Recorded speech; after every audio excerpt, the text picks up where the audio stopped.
Entendi. E aí, nesse caso, o Guto não precisa ficar fazendo vídeo pra te defender. Exatamente.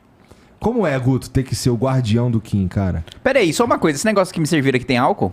Cara, eu acho que não. É, bom. Espero que não tenha pra não ter que ficar fazendo vídeo pra defender ele, hein, Jesus gente? Cristo, te confio. Sexta-feira aí. Vou perder meu fim de semana gravando vídeo pra defender o Kim. Tá gostoso? Tá gostoso, é docinho. Então, é isso. Esse Coca, aqui é o pô. perigoso. Não, é Coca, pô. That's why she said. Coca é Coca. docinho. Nossa senhora, Guto. Esse cara Depois é o é- líder do Depois vice-líder. ele disse que Eu tenho uma frase de um programa, gente. Vocês estão se passando já. Depois é ele que vai ter que me defender, né? É. Então me conta, o que faz um vice-líder do governo na Câmara? Na Assembleia. Na Assembleia, desculpa. Câmara Kim Kataguiri. É. Cara, o vice-líder do governo, assim como os vice-líderes do governo e o líder do governo, ele tem algumas funções, alguns privilégios, como, por exemplo, tempo de fala. A gente pode falar mais, a gente pode participar de mais comissões, mas basicamente o vice-líder do governo tem que defender as boas propostas que o governo manda para a Assembleia, além de defender, além de votar, também articular com os outros deputados para poder ser aprovado, né? Então, por exemplo, o governo Tarcísio ele quer mandar para a Assembleia a privatização da Sabesp, lá para 2024. Então, eu estou participando de debates com outros deputados, principalmente da oposição, estou falando com deputados da base, da oposição também, para aprovar, particular, para passar nas comissões. Então, basicamente, o vice-líder do governo ele tem que ir na Assembleia articular, defender e brigar pelas propostas boas que o governo mandar. Se o governo mandar proposta ruim, aí não. Tu já sabia que tu ia ser o vice-líder? Não sabia, cara. Não sabia, até porque eu costumo dizer, eu não fiz campanha pro Tarcísio, né? Eu votei nulo pra governador, votei nulo pra senador e votei nulo pra presidente. Então eu não sabia nem que o Tarcísio ia ganhar, nem que eu ia votar no Tarcísio, muito menos que eu ia ser vice-líder de governo. Desde que o Tarcísio ganhou, eu também não votei no candidato opositor do Tarcísio nem nada. Desde que o Tarcísio ganhou, eu fui falar com quase todos os secretários, faltam uns 4 secretários que eu ainda não falei. É um costume, desde o Arthur, fui estagiário e assessor do Arthur. E o Arthur ele falou com todos os secretários do governo João Dória, depois o Rodrigo Garcia. Então, a nossa equipe, o Mago Liberal que tá aqui, Benjamin, nós tínhamos uma missão de, vou falar com todos os secretários para saber o que eles querem mandar, o que é de bom, o que é de ruim. A gente foi falar, eles gostaram da gente, e quando na última reunião a gente foi falar com o Tarcísio, ele falou, gostei muito de você, eu quero que você seja vice-líder, né? Principalmente pela capacidade de defender as boas propostas do governo. Então, eu não sabia que seria. E aí, quando ele fez o convite, eu fiquei muito feliz e aceitei. E eu acho que ele tá fazendo um bom governo. Então, até agora tá bem fácil. Tem pouco tempo também pra julgar isso, não é? Você não acha? Tem, mas, por exemplo, alguns outros governos, por exemplo, o governo Lula, que tem pouco tempo pra julgar. Eu já processei o governo Lula umas 4 vezes e eu nem sou deputado federal. Kim Kataguiri já processou o Lula umas 10 vezes. Então, O quê? 10 vezes? Mais que isso. Mas como é que... Pra que serve isso na prática, ficar processando o presidente? Por exemplo, quando ele faz algum contrato... Ele acabou de renovar um contrato que é suspeito de um cartel de asfalto de 850 milhões. Eu posso entrar com uma representação no Tribunal de Contas, pro Tribunal de Contas chegar lá e falar, isso aqui tem um cartel, você não pode fazer esse contrato, e anula o contrato, você economiza dinheiro público. Tipo, nesse ano ainda não teve nenhuma conclusão de nenhuma representação, de nenhum processo que eu entrei. Mas na legislatura passada a gente suspendeu o edital de superfaturamento de picanha, de kit de robótica de 16 mil reais que está sendo entregue para a escola que não tinha privada, superfaturamento de Heineken, de Eisenbahn, de Viagra, de prótese peniana. Tudo isso a gente foi pro pau e conseguiu.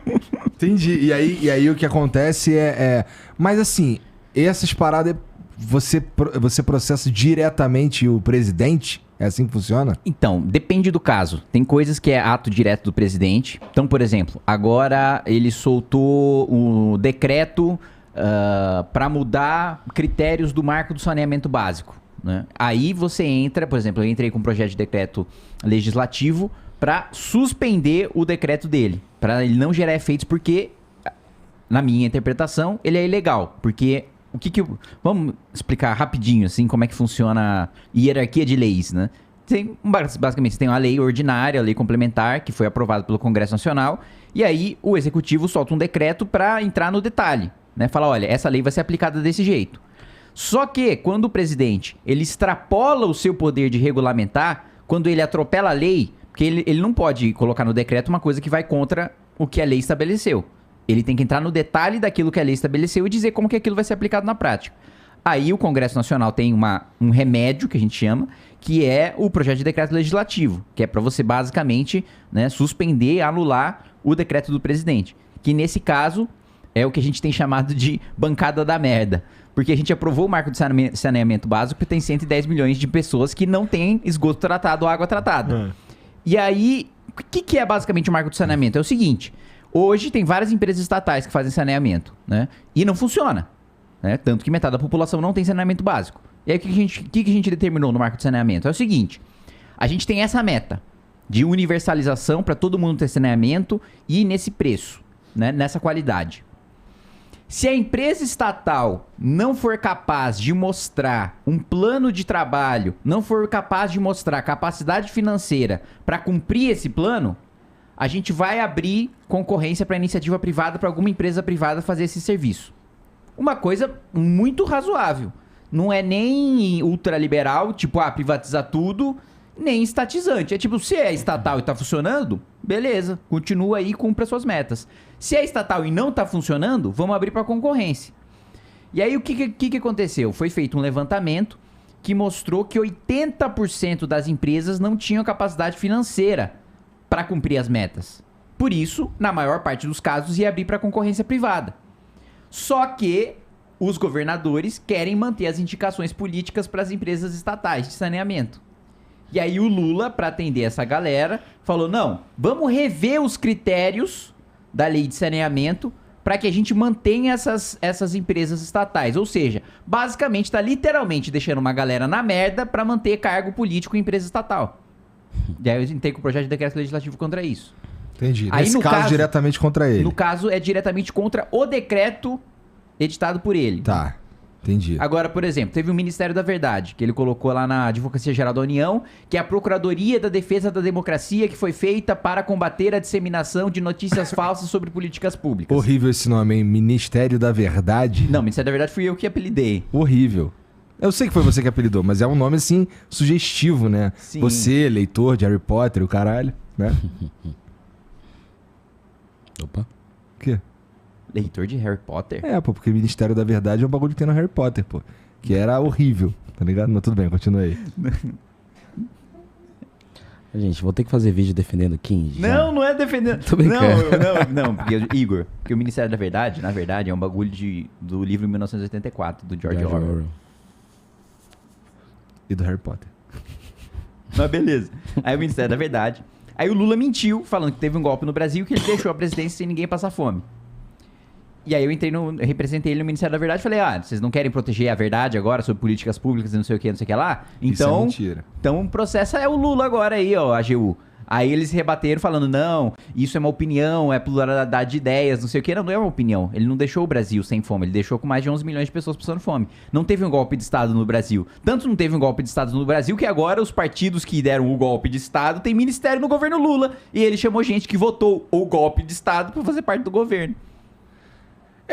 E sinceramente ainda bem, porque se a gente entra numa sinalização de vingança total e ampla desse jeito, a ponto de não compor o governo com pessoas que fazem parte desses partidos aí, eu acho que ia ser pior ainda pro Brasil, não é? Não, eu acho que o problema é que é a hipocrisia, né? O cara falar que foi um golpe, manter essa narrativa de que foi um golpe, e chamar a galera que fez parte, por exemplo, do MDB, que votou o impeachment pra ser parte. Ou e também chamar o orçamento secreto de maior escândalo de corrupção da história do Brasil e chamar uma caralhada de deputado que recebeu. Tipo... Então você tá dizendo, você tá chancelando, você tá falando, olha, se você apoia o golpe de Estado, você pode ser meu ministro. Se você faz parte do maior escândalo de corrupção da história do Brasil, você pode ser meu ministro. Mas isso é só, assim, política não é meio que narrativa? É isso que é política, é narrativa. Não, mas desculpa, você precisa ter princípio e valor também, né?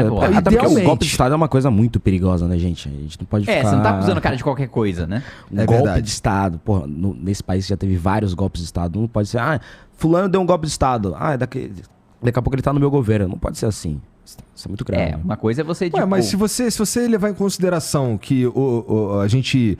usa argumentos extremos pra corroborar as narrativas e qualquer argumento extremo, esse é mais uma vez que a gente tá usando um argumento extremo pra corroborar uma narrativa. Por exemplo, a gente acusa as pessoas de nazismo quando nem é isso que tá rolando de verdade, tá ligado? Então a gente tem que começar Então, a parar de acusar as pessoas de nazismo. Exatamente. Aí Eu também acho. Aí eu você também acho. processa a galera que fala isso pra justamente pararem de fazer isso. Que é um dos problemas do Brasil. As palavras têm perdido o seu valor. Tipo, é golpe de Estado, nazismo. Tipo, calma aí, gente. Pelo amor de Deus.